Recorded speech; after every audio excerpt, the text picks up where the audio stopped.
오늘 저희가 읽은 누가복음 15장 말씀은 우리가 익히 잘 알고 있는 말씀입니다. 탕자의 비유라는 제목을 가지고 우리가 이 말씀을 많이 듣고 또 우리가 많은 설교를 통해서 이 말씀을 들었는데요. 지지난주에도 이 누가복음 15장을 통해서 전도라는 관점을 가지고 또한 설명을 했던 일도 있었습니다. 오늘은 근데 전도라는 관점이라기보다는 구원받은 자의 축복이라는 관점을 가지고 함께 누가복음 15장 11절로 32절 이 본문의 말씀을 함께 우리가 나누고자 합니다. 이스라엘에게는 원래 하나님께서 왕을 허락하지 않으셨습니다. 이스라엘은 하나님께서 직접 다스리고 통치하시는 나라였기에 하나님께서는 이스라엘에게 왕을 허락하지 아니하시고 하나님을 경외함으로 하나님이 직접 다스리시고자 하셨습니다. 그런데 이스라엘이 출애굽을 하고 난 이후에 가나안 정착을 하면서 오랜 시간이 흐르다 보니 주위에 있는 여러 나라들을 둘러보니 모든 나라의 왕들이 있는 것입니다. 그 왕이 나라를 대표하고 나라를 책임지고 나라를 다스리면서 다른 원수들에게서 나라를 지키고 보호하는 것을 확인하게 되었습니다. 그러니 이스라엘 백성들의 마음속에도 왕이 생기기를, 왕이 세워지기를 갈망하게 되어지고요. 하나님 앞에 또 제사장이었던 사무엘에게 우리에게도 왕이 있게 하소서 구합니다.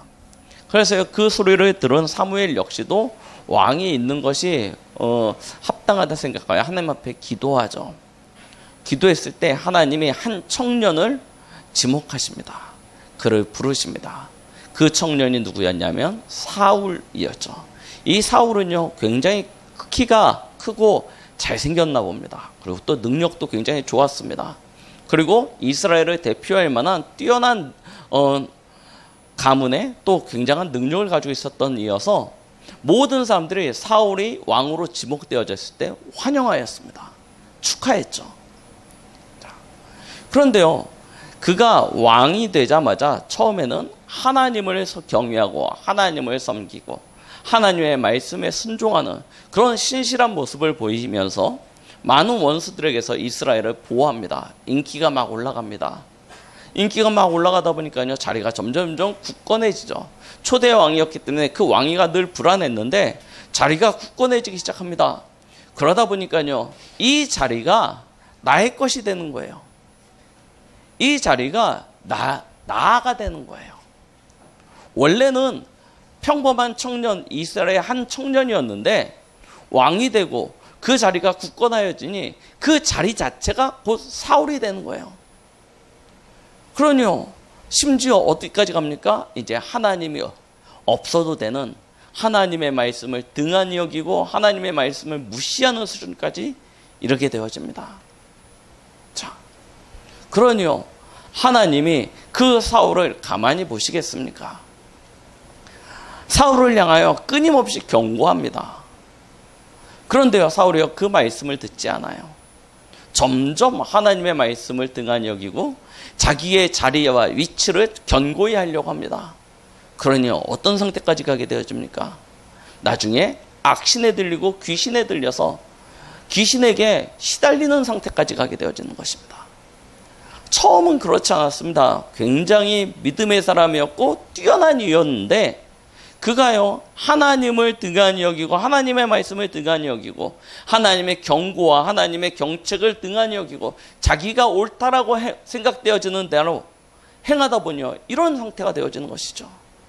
자, 성경에는 하나님의 축복의 말씀, 그 언약을 가지고도 실패한 이들에 대하여 많이 기록하고 있습니다. 어떤 면에서는 성경에 기록되어진 믿음의 인물들만큼이나 성경 속에서 언약 가진 자리에서 실패한 사람들의 이야기도 참 많습니다. 왜 그럴까요? 하나님은 말씀을 우리에게 거울로 주십니다. 신자가 어떻게 말씀 앞에서 하나님 앞에서 살아야 되는지를 우리에게 보여주고 계시는 것입니다. 우리가 왜 말씀 중심으로 하나님 앞에서 살아가야 되는지 하나님은 우리에게 예를 통해서 보여주고 계시죠. 그래서요, 우리는 하나님이 주신 이 경계, 이 말씀을 기준으로 삼아, 거울로 삼아서 하나님 앞에서 온전히 행하는 그런 축복이 있어야 되는 줄 믿습니다. 우리는 언제 가장 행복합니까?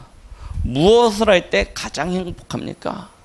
하나님의 자녀는 하나님과 함께 할 때 가장 행복한 줄 믿습니다. 그래서요, 오늘 말씀 제목을 아버지께로 돌아가자입니다.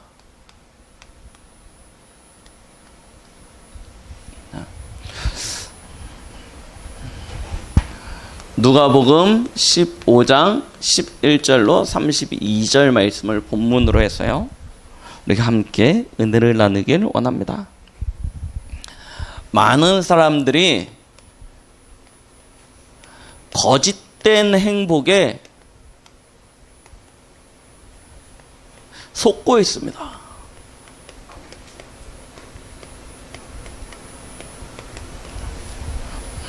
왜 사울이 그와 같이 악신에게 시달릴 만큼 그런 상태로 갑니까? 그의 인생의 말로는요, 얼마나 비참합니까? 그가 하나님을 등한히 여기고 하나님의 말씀을 등한히 여김으로 말미암아 하나님이 어쩔 수 없이 다른 왕을 세우죠. 그가 누구입니까? 다윗 아닙니까? 이 사실을 안 사울은요, 모든 왕으로서의 자리나 책무를 다 등한히 여기고요, 다 내려놓고요, 뭐 하려고 합니까? 저 다윗만 죽이면 내 자리가 영원할 것이고 이 자리가 우리의 자손들에게 영원히 전달되어질 거라는 생각을 가지고요, 이스라엘의 모든 군대를 끌고 다윗을 쫓아다니기 시작합니다. 다윗을 죽이려고요. 그러니요, 나라가 어떤 꼴이 되겠습니까? 어떤 상태가 되겠습니까? 그 나라가 되어지는 그 상태를 보고 옆에 있는 다른 나라들이, 아, 저 나라가 혼란한 가운데, 혼돈 가운데 있구나, 이때다, 기회다 하고 쳐들어오지 않습니까? 그 소리를 들은 사울이요, 부랴부랴 군대를 끌고 그 블레셋 적군을 막으러 갔다가 전쟁에서 당연히 지겠죠. 당연히 지는 상태, 포로로 잡힐 위기가 되어지니까 스스로 그곳에서 목숨을 끊습니다. 왜 그렇습니까? 사람들은요, 그렇게 생각합니다. 자리, 인기, 명예, 권력, 이것이 참된 행복이라고 생각합니다. 그런데 과연 그것이 우리 인생의 진짜 참된 행복이 됩니까? 오늘 성경에도 보니까요, 그렇게 이야기하고 있습니다. 이 둘째 아들이요, 아버지께로 받은 그 재물, 그 유산의 일부를 가지고 세상으로 나가서 결국은 다 탕진하고 남의 집에 돼지 치는 자로 들어가서 그 돼지가 먹는 쥐염 열매를 따먹으면서 살아가는 모습을 보여주고 있죠. 왜 그 둘째 아들은 그 큰 부자 아버지 밑에서 벗어나서 그런 세상으로 나아갔을까요? 그리고 왜 그렇게 실패하는 자리에서 실패하는 인생으로 살아가게 되어졌을까요?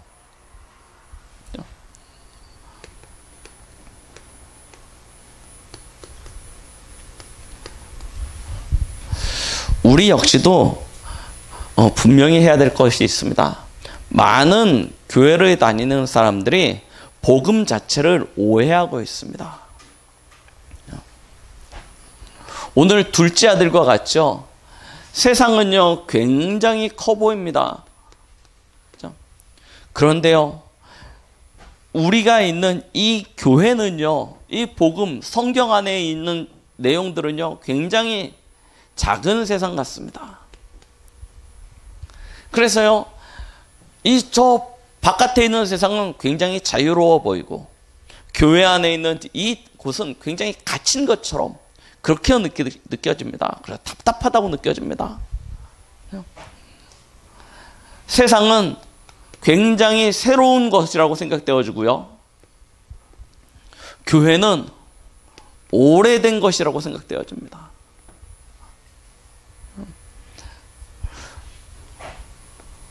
밖은 굉장히 화려하고 멋있는 것처럼 보이는데요. 교회는 굉장히 답답하고 어떤 면에서는요, 그것으로 인하여 이미 실증난 상태처럼 느껴집니다. 새로운 것, 화려하고 즐거운 것이라고 생각되지만 늘 기쁜데, 교회 안에서요, 이 작은 틀 안에 나를 너무나 잘 알고요, 우리 가족들이 같이 있고요, 그런데 거기서 이야기하는 건 맨날 같은 얘기, 오래된 얘기인 것 같고요, 그러다 보니 답답하고 실증나고 재미없고요, 힘든 곳. 자, 그래서요, 세상을 생각하면 늘 가고 싶고, 교회를 생각하면 늘 벗어나고 싶은 이런 것으로 딱 생각하고 있습니다. 둘째 아들 보십시오. 아버지가 큰 부자입니다. 많은 것들이 있습니다. 그런데요, 그 아버지가 주는 그 은혜와 누림보다는 아버지 밑에 있는 것 자체가 답답해요. 자유롭게 떠나고 싶어요. 세상을 보니까 굉장히 멋지고 화려해요. 그곳에 가면 굉장히 큰 즐거움이 있는 것 같습니다. 그리고 친구들하고 같이 그곳에서 어울려 보니까 너무 행복한 것 같아요. 그래서 친구들이 막 꼬시죠. 야, 니네 부자 아니냐? 아버지한테 한몫 달라고 해라. 그거 가지고 우리 세상에 나가서 자유롭게 살자. 아빠가 니네 아빠 가지고 거 조금만 띄워주면 네가 세상에 나가서 마음껏 자유롭게 행복하게 살 수 있다. 막 꼬시는 거 아닙니까? 거기에 딱 넘어가가지고요, 둘째 아들이 아버지한테 가서 얘기하죠. 내놓으십시오. 어차피 내 거 아닙니까? 내 목 아닙니까? 내놓으십시오. 그렇죠? 아빠가 달래보기도 하고 얼레보기도 하고 혼내보기도 하고 다 하는데 결국은 안 통해요. 그래서요, 어쩔 수 없어서 지는 거죠. 내준 겁니다. 근데 이미 결론을 알고 있어요. 이거 주면 어떻게 되냐? 나가서 어떤 모습으로 돌아올지 이미 결론을 가졌는데 그래도 주는 겁니다.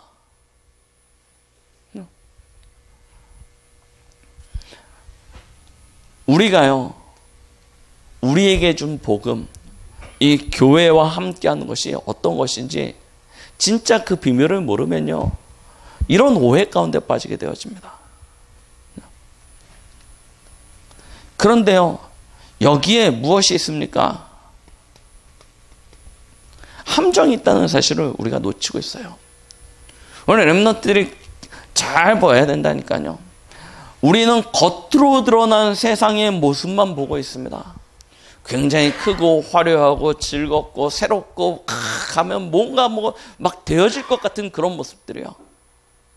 그런데요, 그 이면에는요, 세상은요, 아주 철저하게 계산적이라는 것입니다. 무엇을 가지고요? 이익과 손해 앞에, 돈 앞에요, 아주 철저합니다. 이 중심으로 움직여진다니까요. 세상에서 우리처럼 은혜로, 교회처럼요, 기다려주고 참아주고, 이게 아닙니다. 아주 내게 이익이 되냐 손해를 되냐 이거 가지고요, 철저하게 계산으로 따집니다. 그래서 손해가 되어진다라고 생각되는 그 순간은요, 가차없이 어떻게 됩니까? 그죠? 버리는 것입니다. 우리는 세상에서 누리는 이 모든 즐거움이 영원할 것 같고, 나와 함께하는 이 친구들이 영원할 것 같고 영원할 거라고 생각하는데 아주 일시적이라는 사실입니다. 그리고 나면 결국은 상처받고요, 버림받는 것이 세상입니다. 오늘 성경이 그 이야기를 하고 있다니까요. 둘째 아들이 아버지한테서 재물을 받아가지고요, 세상으로 나갔습니다. 진짜 말 그대로 시골 촌놈이요, 돈을 싸들고 서울로 왔어요. 오니까요, 어떤 일이 일어납니까? 이 함께 시골에서 올라온 이 친구들이요, 딱 붙어가지고요, 빈대 붙어가지고요, 이제 빼먹기 시작하는 거 아닙니까? 거기에 누가 붙습니까? 사기꾼, 도둑놈, 이건 다 붙어가지고 빼나가는 것입니다. 그냥 잠깐, 올라왔으니까 잠깐 세상을 즐기다가 이제 정신 차려서 뭐 한번 해봐야지. 아니요, 그럴 틈을 안 줘요. 결국 어떻게 됩니까? 모든 것을 다 탕진하고요. 다 소비하게 되어지는 것이죠. 아주 일시적이라니까요. 내 손에 들어온 것, 내가 잡고 있는 이것이 영원할 것 같지만 금방 사라집니다. 그러면 그 돈으로 함께 했던 그 친구들이 나를 지켜주고 보호해주고 내가 힘들 때 나를 도와줄 거라고 생각했는데 어떻게 돼요? 다 떠나가는 거예요. 맞죠? 왜요? 계산이기 때문에요. 내가 이 친구 옆에 있으면 뭔가 얻어먹을 게 있다 생각하니까 막 붙어가지고 막 반갑게 막 친하게 했다가 이제 이 친구한테서 더 이상 얻을 게 없구나. 오히려 옆에 있으면 손해보겠구나. 다 떠나가는 것입니다. 거기서 상처받고 버림받는 거예요. 그럼 어디까지 갑니까? 결국은요. 자, 기억하십시오.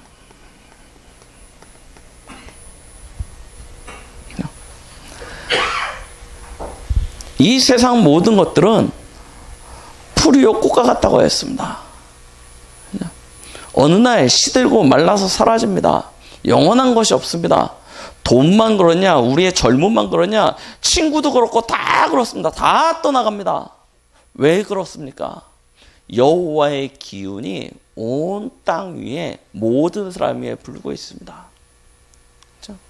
하나님의 시간표가 있는 것입니다. 하나님의 그 주권을 따라 움직여지게 되어집니다. 그런데 그 하나님의 시간표와 주권을 벗어날 수 있는 존재가 아무것도 없는 것입니다. 결국은 다 사라지고 없어집니다. 결국은 황폐되어지고 무너지게 되어져 있습니다.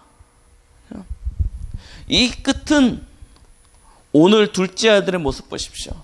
노예되는 것입니다. 그렇죠? 종된 인생이 된다니까요. 포로되고요. 속국되는 인생으로요. 진짜 처음에 올라왔을 때는 세상을 막 뒤흔들 만한 어마어마한 막 그런 꿈을 꾸면서 막 상경을 했을 것입니다. 그래서 무언가 다 이룰 수 있을 것이라는 생각을 가지고 딱 갔는데요.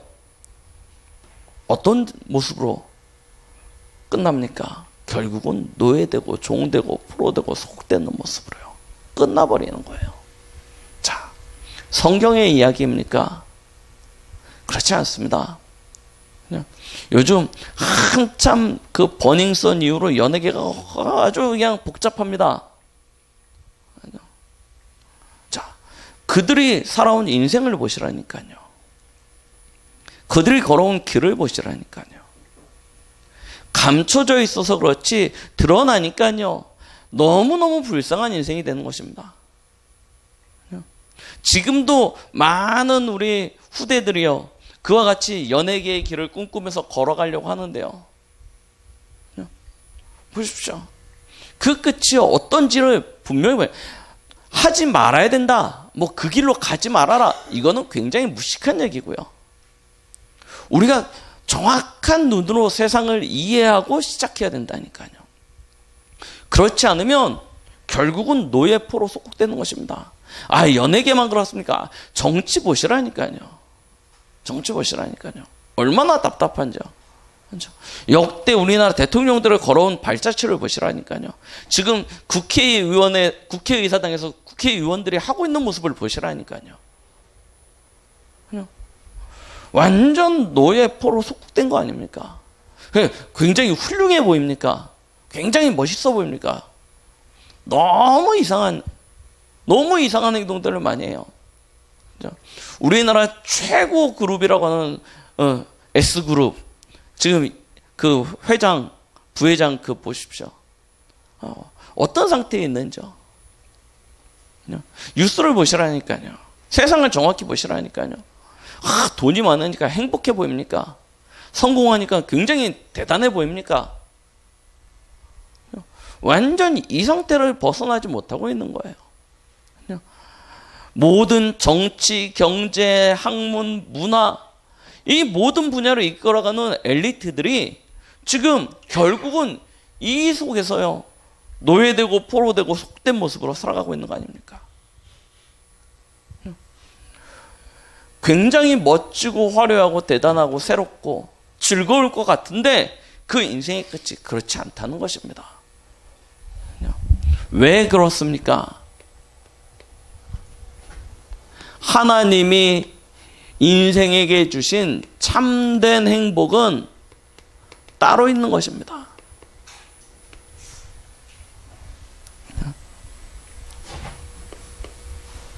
하나님께서 인간을 창조하실 때 인간은 다른 피조물과 다른 모습으로 창조하셨습니다. 다른 방법으로 창조하셨습니다.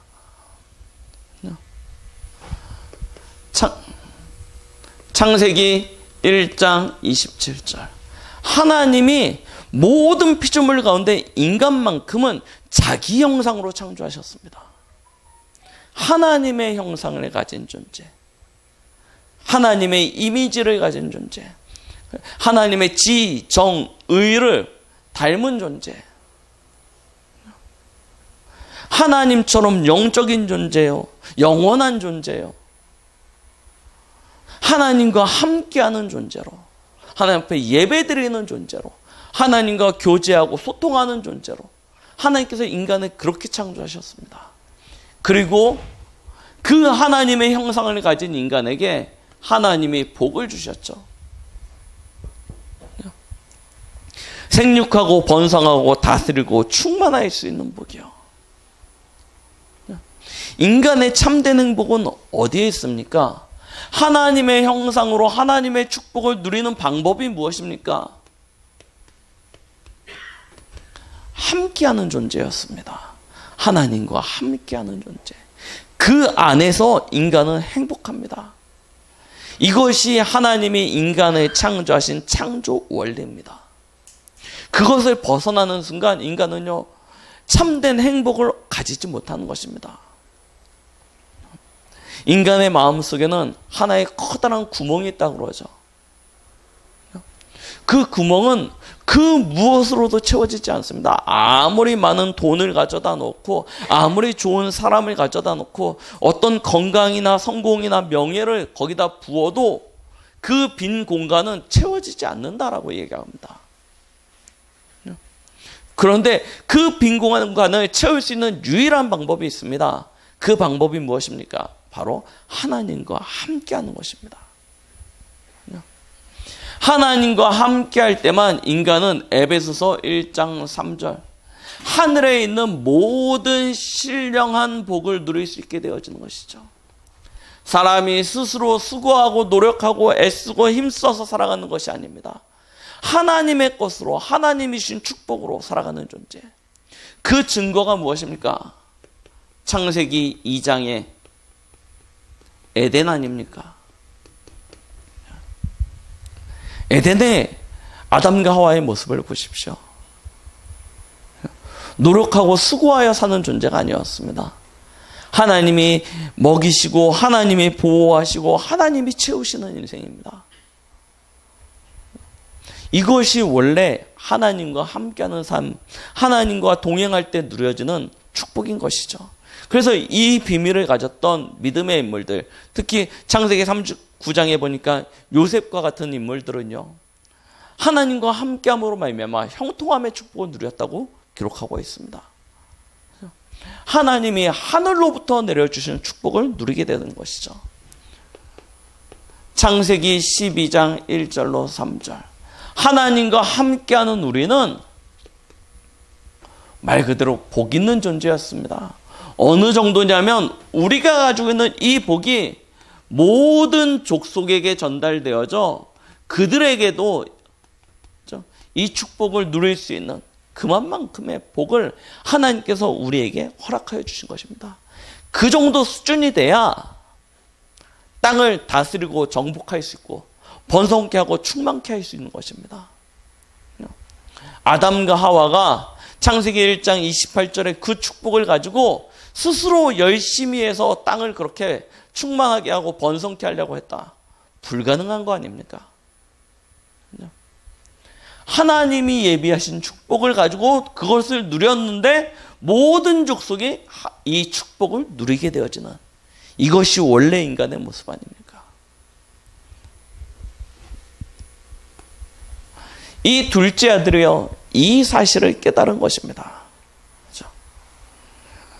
세상에 나와서 세상에서 살아갔으면 모든 것이 풍족하고 잘 될 줄 알았는데 완전 실패하고 난 다음에 돼지가 먹는 그 열매를 따먹으면서 돼지우리에서 자면서 돼지들과 함께하는 그 자리에서 깨달은 것입니다. 아, 내 인생에 가장 행복했던 순간, 내 인생이 가장 즐거웠던 순간, 내 인생이 가장 화려했던 순간이 언제인지. 그때가 언제입니까? 하나님과 함께할 때, 아버지와 함께할 때, 아버지의 품 안에 거할 때 자기 자신의 인생이 가장 멋지고 화려하고 행복했음을 뒤늦게 깨닫는 것입니다. 그리고 뭐라고 얘기합니까? 이제 아버지께로 돌아가겠다는 것입니다. 우리가요, 진짜 행복한 그 순간이 언제냐?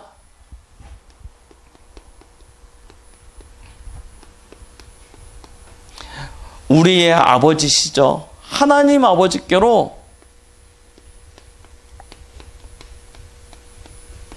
돌아가는 그 순간, 이 결단을 할 때 우리 인생은 참된 축복 속으로, 행복 속으로 들어가게 되는 줄 믿습니다. 그렇죠? 자, 하나님께로 돌아가는 방법, 아버지께로 돌아가는 방법이 무엇입니까? 하나님께서는, 맞죠? 범죄한 인간, 타락한 인간, 근본 문제에 빠져서 멸망의 상태로 빠져버린 인간에게 하나님이 주신 구원의 약속이 있었습니다. 창세기 3장 15절. 여자의 후손이죠. 이 여자의 후손이 나타나서 너를 속인 사단의 권세를, 사단의 머리를 박살낼 것이고 우리의 모든 죄와 허물을 용서할 것이고 하나님 만나는 길이 되어줄 것이다 약속하셨습니다. 그 여자의 후손이 어떻게 나타납니까? 이사야 7장 14절. 처녀가 잉태하여 아들을 낳을 것이라고 이야기하고 있습니다. 남자의 씨가 아니고 동정녀의 몸을 빌려서 여자가 잉태하게 될 것이라고 이야기하는 것입니다.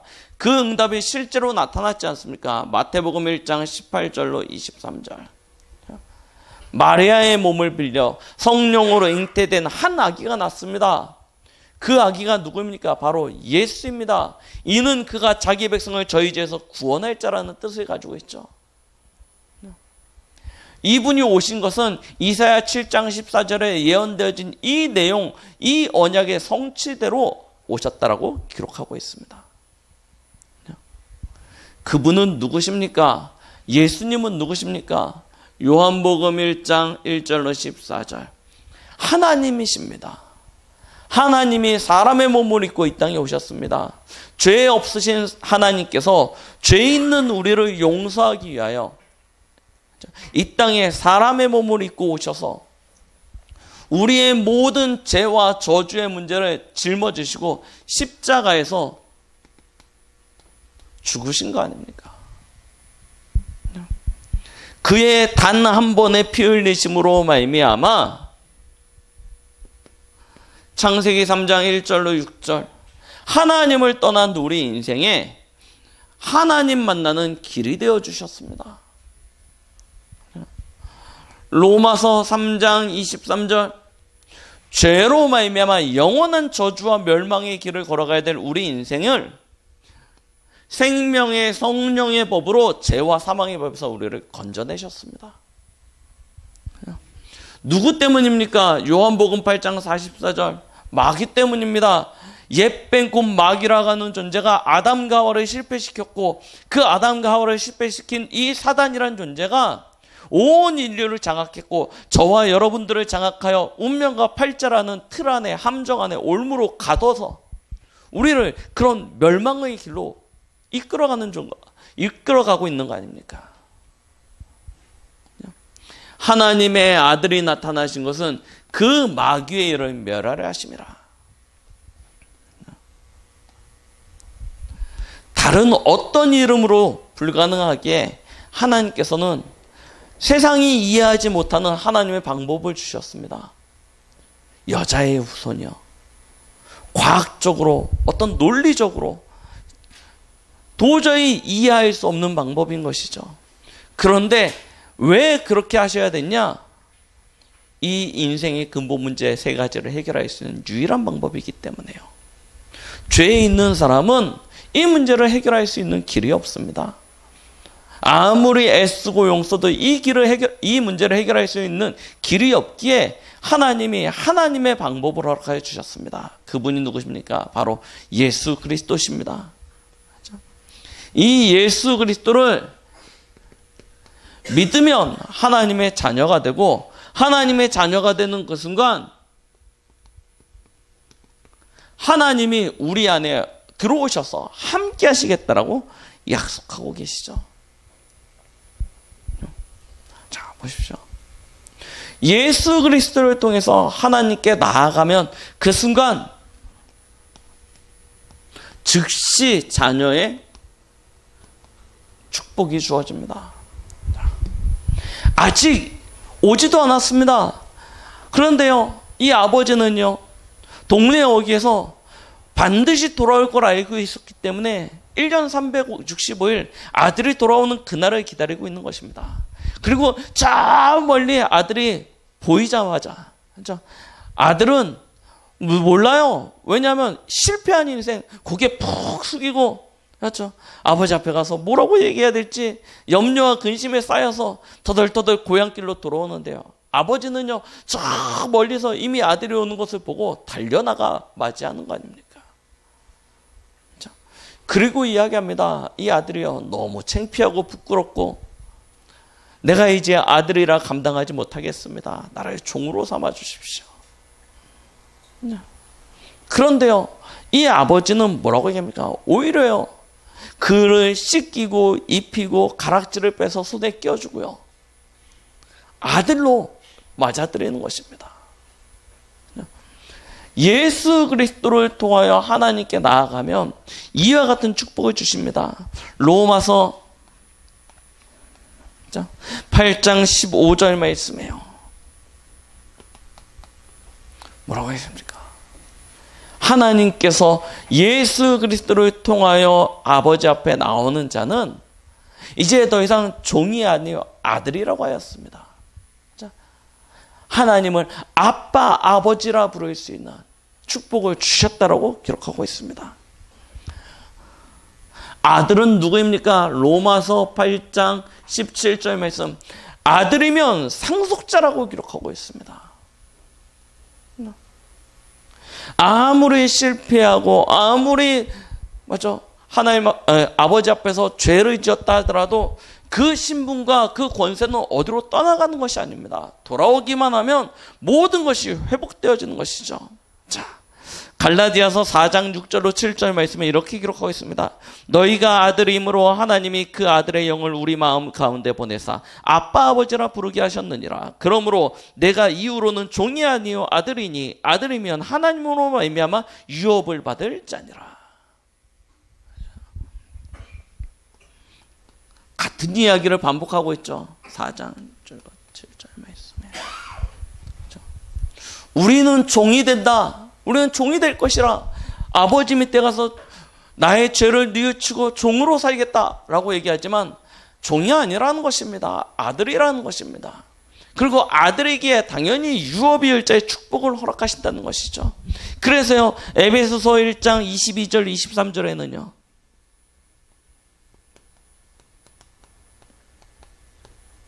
뭐라고 기록하십니까? 만물의 주인이라고 얘기합니다. 만물 위에 만물을 충만케 하는 그 충만이라고 이야기하고 있습니다. 우리는 과거를 돌아볼 때 어떻게 내가 이런 축복을 받을 수 있겠냐 하지만 그렇지 않다는 것입니다. 구원받은 자의 축복, 자녀됨의 축복은요, 그 모든 과거의 실수, 잘못까지도 덮고요, 하나님이 주신 이 신분과 권세를 통하여 만물을 다스리고 정복할 수 있는 그런 자리로 돌아서게 되는 것이죠. 인생의 참된 행복이 무엇인지 우리는 정확히 봐야 되는 것입니다. 우리는 하나님과 함께할 때 참된 이와 같은 축복을 누리게 되는 줄 믿습니다. 자, 그렇다면요, 우리의 결론은요, 하나님이 우리와 함께 하시는 그 행복을 누리기만 하면 되는 것이겠죠.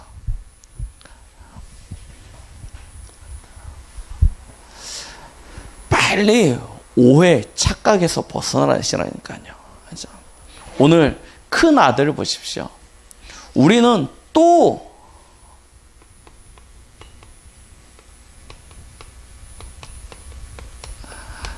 잘못된 신앙에 빠질 수 있습니다. 큰 아들이요, 열심히 밭에 나가서 일을 하다가 마을 어귀에 이르렀는데요, 자기네 집인데 막 잔치가 벌어졌어요. 막 음악이 울려나요. 도대체 이게 뭔 일? 잔치가 벌어질 날이 아닌데 막 이 잔치가 벌어졌으면 무슨 일인가 해서 종에게 물어봤더니 둘째 아들이 돌아왔대요. 그래서 이 아버지가 너무 기뻐가지고 살찐 송아지를 잡아서 온 마을이 잔치를 벌이고 있다. 그때요, 이 아들이 아버지에게 가서 뭐라고 얘기합니까? 내가 열심히 했는데 나한테 염소 한 마리라도 잡아서 먹여준 적이 있냐? 어찌 나한테는 이러고 저 나가서 방탕하게 타락하면서 돌아온 이 둘째 아들을 위하여 살찐 송아지를 잡아서 이렇게 할 수 있느냐? 막 얘기하지 않습니까? 우리의 모습이 또 그럴 수 있습니다. 그렇죠? 진짜 하나님 앞에서요,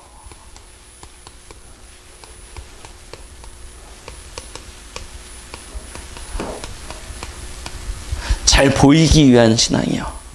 하나님 앞에서 제대로 해봐야지. 하나님이 그러면 나를 이쁘게 봐주시겠지. 하나님이 내게 축복해 주시겠지. 기복주의적인 그런 신앙이요. 내가 가지고 있는 신분과 권세를 누리기보다는 그래서 노력과 열심히 우선시되어지는 신앙이요.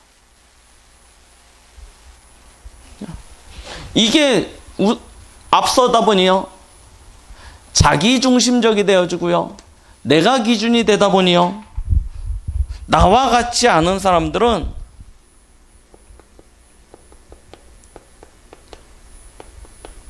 정죄하게 되어집니다. 율법주의적인 신앙이요. 이 큰아들의 모습을 보면서, 야, 이 친구는 아마 저 같은 것 같습니다. 저처럼 소심해가지고 어디로 도망가지 못해요. 용감한 친구들이 도망가죠. 저처럼 소심한 사람은 도망가지 못하거든요. 그러니까 뭐 하냐면 그냥 있는 거예요. 떠날 용기가 없으니까 있는데 뭐 하냐면 겨우겨우 있는 것입니다. 하기 싫어 죽겠는데 이게 뭔지도 몰라요. 축복인지 이게 뭔지도 몰라요. 떠날 용기가 없으니까, 둘째 아들처럼 저렇게 할 자신이 없으니까 그냥 여기서 겨우겨우 살아갑니다. 내 열심과 내 행위를 기준으로 해서요. 그걸 의로 삼고 그것을 힘으로 삼아서 내가 이렇게 하면 아버지의 유산을 조금 더 잘 받겠지. 내가 이렇게 하면 조금 더 우리 아버지한테 칭찬받겠지. 겨우 아버지한테 잘 보이기 위해서 막 살아가는 것입니다. 열심히 노력하면서요. 최선 다하면서. 그런데요, 그 마음속에는 뭐가 있습니까? 비교의식이 꽉 자리 잡고 있는 것입니다. 내가 저 사람보다 열심히 하냐 못하냐, 저 둘째보다 나으냐 못하냐, 그걸 가지고요 정죄하고 판단하고요. 많은 사람들이 둘째 아들처럼 살지 않으면 첫째 아들처럼 그런 신앙생활을 하고 있다니까요. 우리는요, 이런 신앙생활에서 빨리 벗어나야 됩니다. 어떻게 벗어나시면 됩니까? 진짜 어저께 핵심 때 유 목사님 말씀하셨는데 결단하시라니까요. 결단하십시오. 무엇을 결단하시냐면 하나님과 함께함을 누리겠다라고 결단하십시오. 이 결단을 하십시오. 하나님과 함께하는 방법이 무엇입니까?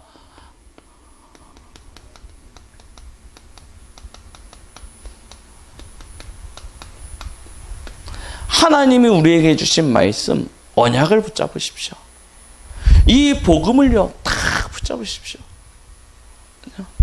이걸요, 나의 삶의 기준으로 각인 뿌리 체질을 만드십시오. 말씀을 붙잡았겠다. 말씀 앞에 서겠다 결단하십시오.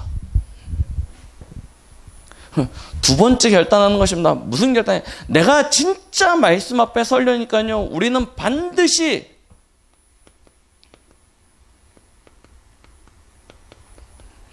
교회와 함께하는 비밀을 가져야 됩니다. 그렇죠? 왜 그렇습니까? 우리가 예배를 드릴 때 하나님의 말씀을 듣습니다. 그렇죠? 그 말씀을 들어야 우리가 그 말씀을 기준으로 삼을 수 있습니다. 그래서 우리가 우리의 삶의 우선순위, 삶의 중심이 교회와 함께하지 않으면요, 그 누구도 은혜 가운데 들어가지 못합니다. 말씀 앞에 설 수가 없습니다. 그래서 우리의 삶의 중심을 교회와 함께하는 결단이요. 그리고 마지막입니다. 어떤 결단입니까? 진짜 우리 인생의 미션과 방향이죠. 전도, 선교와 함께하겠다 결단하십시오. 이 축복을요 진짜로 누려버리십시오. 하나님과 함께하고 교회와 함께하고 전도와 선교와 함께할 수 있는 인생, 이런 인생은요 가장 하나님이 주신 축복을요 실제로 누릴 수 있고, 그런 인생이 가장 행복한 인생으로 되어질 수 있습니다. 이걸 놓고 우리는 삶의 비밀을 가지는 것입니다. 세상 사람들은 이해하지 못하는 삶의 비밀이 있습니다. 그것이 무엇입니까? 예배입니다. 예배, 우리 그냥 이렇게 드리지 않습니까? 이게 무슨 삶의 비밀인지 잘 이해가 안 되죠. 예배 속에 어떤 축복이 있는지 잘 이해가 안 됩니다. 그래서 그냥 예배 와서 보는 것, 어느 순간요 그렇게 각인되어질 거예요. 예배 그냥 참석해 주는 것, 드려주는 것, 그렇게 생각되어질 때가 많습니다. 그런데요, 그렇지 않습니다. 예배는 하나님이 예배해 놓으신 모든 것을 보는 시간입니다. 하나님이 예배해 주신 모든 것을 찾는 시간입니다. 하나님이 예배해 주신 모든 것을 나의 것으로 누리는 시간이 언제냐면 예배 시간입니다. 그래서요, 예배에 성공하면 우리 인생의 모든 문제가 사실 끝나버립니다. 예배에는요 놀라운 비밀이 담겨져 있습니다. 우리가 함께 찬양을 하고 기도하고 말씀을 듣고 광고를 통해서 기도 제목을 찾아내고, 이 모든 시간들을 통해서 우리는요 우리의 과거에 있었던 영적인 문제가 치유되어지고요, 오늘 현실의 나의 삶의 인생의 문제가 해결되어지고요, 미래의 우리의 삶의 어떤 불안과 두려움이 해결되어지고요, 하나님의 것을 찾을 수 있는 가장 최고의 시간이 예배입니다. 하나님과 함께하는 삶에 가장 우선되어지는 시간은 언제냐? 예배 시간입니다. 하나님과 나는 함께합니다. 그런데 예배에 실패한다. 그러면요 진짜 하나님과 함께하는지 생각해 보십시오. 예배에 대한 마음이 없고 예배에 대한 중심이 없고 예배 드리기 싫은데 나는 하나님과 함께하고 있습니다. 이거는요 도대체 말이 안 되는 얘기라니까요. 하나님과 함께하는 것을 누리는 사람은요 하나님 앞에 예배 드리기를 즐거워합니다. 예배입니다. 이 예배를 나의 현장으로 끌고 들어가는 것입니다. 그것이 무엇입니까? 정식기도죠. 내가 진짜 나의 현장 속에서 하나님 앞에 예배 드릴 수 있다면 나의 24시는 굉장히 행복하고 힘이 생깁니다. 그 힘을 가지고 우리는요, 그 능력을 가지고 내가 가는 모든 장소, 만나는 모든 사람, 일어나는 모든 일들 속에서 누리는 것입니다. 그걸 보고 무시기도라고 그러죠. 하나님이 내게 주시는 힘이 현장에 전달되어지는 시간입니다. 25의 응답이죠. 그런데도 불구하고 우리에게 문제나 어려움이 올 수 있습니다. 그때 하나님 앞에 예배 드려 보십시오. 문제나 어려움 앞에서 하나님 앞에 예배 드리는 그 시간이요, 어떤 응답이 옵니까? 영원한 응답이 나타나집니다. 믿음의 인물들이 하나님의 응답과 축복을 누렸던 그 시간들은 대부분 문제와 어려움 가운데였습니다. 거기서 모든 응답을 받았는데 그 응답은 한 개인의 문제를 해결한 것이 아니고 그 응답은 지금까지도 우리에게 모델적인 응답으로 영원히 전달되어집니다.